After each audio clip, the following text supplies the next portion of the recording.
Now, the Three Martini Lunch with Greg Corombos and Jim Garrity. And welcome, everyone, to the Tuesday edition of the Three Martini Lunch, brought to you today by Simply Safe Home Security. Protect your home the smart way without the expensive long-term contracts using Simply Safe. Visit simplysafe.com/ricochet. Go right now, and you'll also get free shipping on your order and a free keychain remote worth $25. Visit simplysafe.com/ricochet. That's SIMPLISAFE.com/ricochet to get started. We have bad, and crazy martinis for you today. Jim, we were talking yesterday about, the FBI did a great job of zeroing in on who the suspects might be. Obviously, surveillance footage, cameras out on the streets helped to pinpoint who seems to be responsible here. Looked as of 24 hours ago that there really were no warning signs. This guy wasn't on the radar. But as time has gone on, there's a few more red flags. We're not talking about anything as glaringly obvious as Martini down in Orlando or even the San Bernardino killer. But there were some things that perhaps people should have paid attention to. A number of people came forward yesterday talking about, man, that guy really changed over the last few years. One of whom was his apparent high school sweetheart, who is also the mother of Rouhani's daughter. And she spoke with FoxNews.com. Here's Fox News anchor Martha McCallum giving the brief summary of what this ex had to say. This new information comes from the terror suspect's former girlfriend. She has called him a deadbeat dad. She paints a very dark picture of this individual. She says he's a man who hates gays, the military, and American culture in general, pretty much. The cover of today's New York Post with these three words: he hates America. Shep Smith on Fox yesterday found another friend of Rouhani's who said he changed a lot after some of those recent trips to Afghanistan. So, Jim, it's amazing how many people are really eager to talk to the media after the fact, but apparently they lose the cop's phone number when it matters. I'm going to make two observations or two theories here. One is that these folks either see things differently in the light of knowing that the person they knew ended up going on this crazy killing spree. All of a sudden, little bits of odd behavior suddenly seem not so innocent, and they're seen in a different light. Alternatively, people may remember, we all know that memories are not perfect. Eyewitness testimony is not perfect. People can remember things that did not happen. Maybe if, they just kind of decide right off the bat, in retrospect, I do remember him seeming like a ticking time bomb. Yeah. Without realizing how dumb this makes them sound. Utterly unhelpful to the rest of their fellow citizens, because if you genuinely think somebody is a ticking time bomb, ideally you do something about it. You wouldn't just say, this is this unfortunate set of circumstances. Ahmed over there really seems like he's been yelling about how he wants to kill everyone, but we're not going to do anything about that. Although now that I think about it, Greg, wouldn't this kind of make people a little wary about Ed Schultz? Did say he was going to burn the building down one day. So anyway, if there's any suspicious arsons at NBC News, you know where to go. On to the second bad martini now. And Jim, I've got multiple bad gut feelings about this story. This is courtesy of Politico, and here is the problem. Former President George H.W. Bush is bucking his party's presidential nominee and plans to vote for Hillary Clinton in November, according to a member of another famous political family, the Kennedys. Bush, 92, had intended to stay silent on the White House race between Clinton and Donald Trump, a sign in and of itself of his distaste for the GOP nominee. But his preference for the wife of his own successor, President Bill Clinton, nonetheless became known to a wider audience thanks to Kathleen Hartington Kennedy Townsend, the former Maryland lieutenant governor and daughter of the late Robert F. Kennedy. On Monday, Townsend posted a picture on her Facebook page shaking hands next to the former president and this caption, "The president told me he's voting for Hillary." In a telephone interview, she said she met with the former president in Maine earlier today, where she said he made his preference known that he was voting for a Democrat. That's what he said, she told Politico. Asked about Townsend's post, George H.W. Bush spokesman Jim McGrath in an email replied, quote, "The vote President Bush will cast as a private citizen in some 50 days will be just that, a private vote cast in some 50 days. He is not commenting on the presidential race in the interim," unquote. Jim, so part of me is thoroughly disgusted with Kathleen Kennedy Townsend by betraying what she should have figured was a private conversation since Bush hasn't made his thoughts public, and assuming that that is exactly what he told her. Obviously disappointed in the former president's decision, knowing that we do have two dumpster fire choices this year. So what do you make of all this? I'm going to choose to answer this question, Greg, in the form of Dana Carvey. Greg, Kathleen Kennedy Townsend is a pain in the tuchus. Can't stand her. Don't know why the staff brought her over. Didn't want to talk to her. So she asks, who are you going to vote for? Can't tell her who. Shouldn't have told her who. Was not prudent. That's what I'm going to hope to believe. Because let's assume for now that the story is true. That George H.W. Bush sees Trump as abominable, utterly unacceptable, and can't vote for the Republican nominee. I'd like to think there are a lot of Republicans who can understand why certain folks would find Trump unacceptable. The problem is that in a field that's got Gary Johnson, what's Aleppo? That's got Evan McMullin, that's got you have write-in options. There are all kinds of other things you can do to look at this field and say, yes, I want Hillary Clinton in there. That's going to be a bridge too far for a lot of Republicans. And it kind of validates the argument of folks like Ace of Spades and other Trump supporters who say, look, this is a binary choice. You don't get a third option. If you vote for a third option, you're effectively voting for Hillary. And I and lots of other folks would say, no. If I vote for Gary Johnson, I'm voting for Gary Johnson. If I vote for Evan McMullin, I'm voting for Evan McMullin. For George H.W. Bush to turn around and say that Clinton is the best choice, really a lot of Republicans will take it as a betrayal, and a lot of people will irk. And every nasty stereotype about the Bush family, that they're a dynasty, that they're into this for themselves, that they are way too close to the Clintons, that they very much see themselves as part of the ruling class. Look, a rumor like this is going to validate that a great deal. The second thing, Greg, is if you're George H.W. Bush and Kathleen Kennedy Townsend asks you who you vote for, the right answer is none of your business. Greg, George H.W. Bush trusted Democrats back in the budget deal of 1990. Yes, he did. And he's still trusting Democrats today, and he's still paying the price. It's a bad habit that he never shook. He's a great man, war hero, underrated president. I think very highly of him, but this is a blind spot it looks like it's going to come back to bite him again. And then here's the thing, I don't know how George H.W. Bush is going to vote, but based on this and the fact that he didn't deny it, that certainly seemed to validate it. My attitude is if you really believe Hillary Clinton is the best choice, an argument that I find really hard to swallow, then you probably should come out and say so. If you really don't think that is, if he's not voting for Hillary Clinton, he should come out and deny it.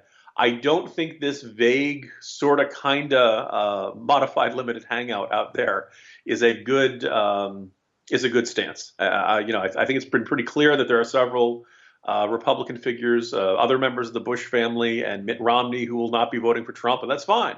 I think it would be good if they came out and said who they're voting for, and that's not just because I think I don't know if it'll even move many votes. I just think that it's pretty good to have everybody on record at a time like this. So I think this will leave a lot more bad blood in the GOP, and I think the Bush family, if George P. or any other members of the Bush family want to run for higher office again, I think this will get thrown back at them at some future date. Yeah, I think it's definitely a black eye for the Bush family. It's hard to imagine that this news is going to sway a lot of people one way or the other on this issue. And I think George P. is actually reluctantly on board with Trump, probably for his own electoral ambitions down the line. And he's really the only Bush out there who's probably likely to run for anything again. So he's probably going to pay the heaviest electoral price for this. He had made vaguely pro-Trump comments at one point, I think. I'm not kidding. George P. Bush had said something like, we're Republicans and we all have to do our part to help the party or something like that, which was not an explicit endorsement of Trump, but it was something sufficiently like, all right, everybody, let's all start rowing in the same direction, which may have been about as far as he can go. Now, again, if the guy really ripped into your dad, I wouldn't be eager to vote for the guy either. But it just kind of is indicating that, it would seem a perfect irony if the person who suffered the most for George H.W. Bush's vote would be George P. Bush. I think your point about trusting Democrats is the big takeaway from this one, unfortunately. Jim, not necessarily a safe choice for the Bush family, but here's what can be safe for you. Simply safe. Thousands of people are seeking home security, but they get ripped off every day. You get locked in on long-term contracts. You get stuck writing huge checks with no way out.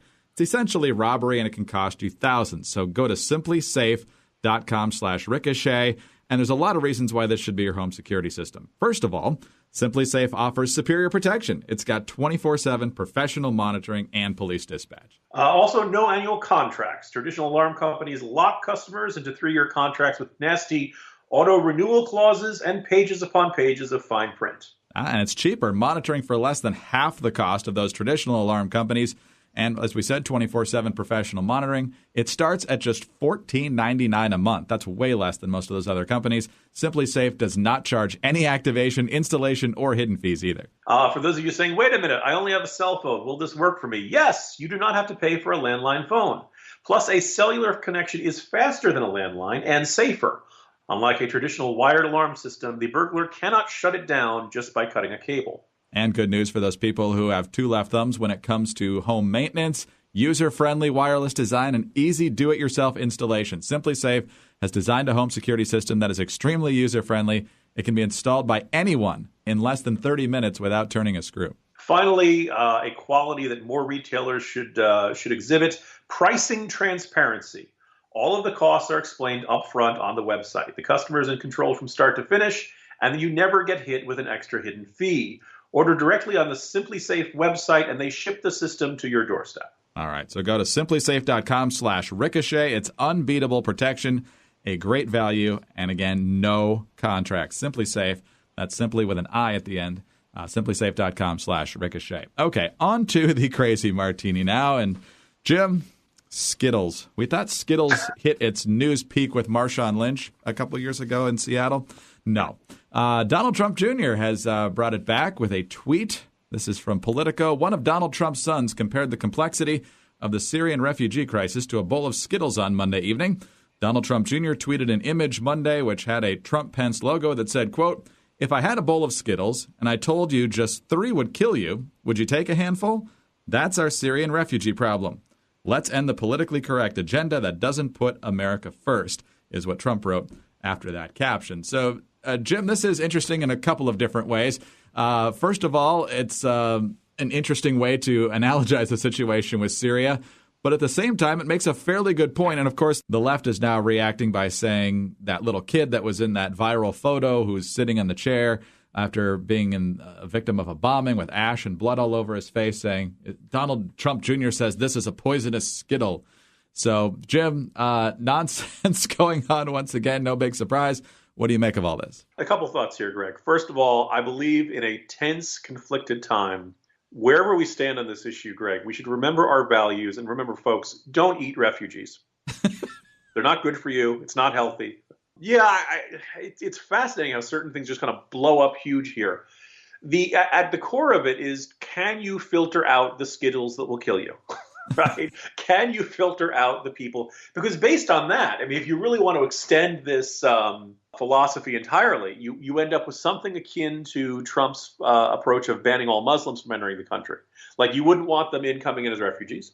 You wouldn't want them coming in as illegal immigrants, obviously. You would not want them coming in as legal immigrants. You wouldn't want them coming in on temporary work visas, tourism visas. You'd basically not want to let anybody into the country who could be a terrorist. And I'm sure there's some people saying, yes.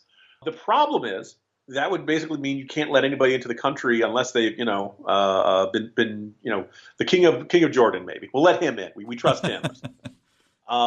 We need a better system that to sort out this stuff. And I think that Trump and his like-minded supporters make a very compelling argument that the folks coming over from Syria, it's not like they have a giant paper trail. It's not like they have the ISIS membership list we can necessarily check it against. It's not like they're fleeing a war zone, right? They don't have a ton of papers. They can't prove residency. You can't go back to Aleppo or Raqqa or something like that and check their contacts to see if they're good guys or bad guys. And it's a really legitimate concern that the Trump folks have called into. I don't know whether some people see comparing it to Skittles as making light of it or belittling it. I'll just frankly, Greg, I'm just not a big fan of Skittles. No. I'm an M&M guy going down, and Reese's perhaps. But it's been fascinating. It's just people just blown up about this. And I'm sure there are some people who are saying, you're allowing in the orange Skittles, but not the yellow ones, or something like that. And the metaphor breaks down. But ultimately, if you knew the orange Skittles were dangerous, could you try to avoid those? Right? I mean, at some point, this isn't a perfect metaphor. And my joke earlier of don't eat refugees, I tweeted that out. And of course, Greg, there are quite a few folks on Twitter immediately respond, that's not funny, because apparently now I'm promoting cannibalism of refugees or something like that. So you're opposed to it. You just said you're opposed to it. 2016 is the year that killed our senses of humor.